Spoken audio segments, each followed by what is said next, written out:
سعودی کے دارالحکومت ریاض میں شدید بارشوں کا خیر، سڑکیں زیر آب، ٹریفک نظام درہم برہم۔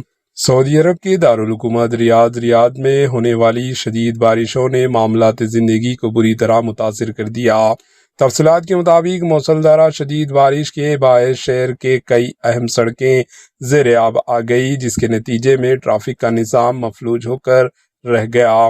صورتحال کی سنگینی کو دیکھتے ہوئے حکومت سعودی نے تمام تعلیمی اداروں میں ہالیڈے کا اعلان کر دیا ہے تاکہ شہریوں کو کسی بھی ممکنہ خطرات سے محفوظ رکھا جا سکے۔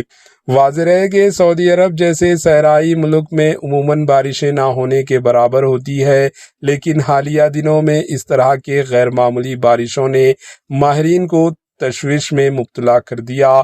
ماہرین موسمیات کا کہنا ہے کہ یہ اچانک ہونے والی شدید بارشیں دراصل گلوبل وارمنگ کا نتیجہ ہے، جو دنیا بھر میں موسموں کے نظام کو تبدیل کر رہا ہے۔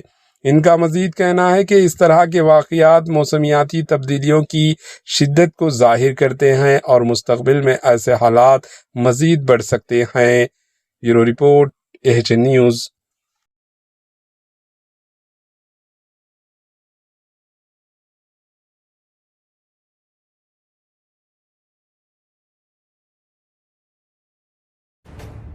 AHN نیوز کے یوٹیوب چینل کو سبسکرائب کریں اور بیل آئیکن کو دبانا نہ بھولیں تاکہ آپ کو ہر نئی آنے والی ویڈیو کا نوٹیفیکیشن بر وقت مل سکے۔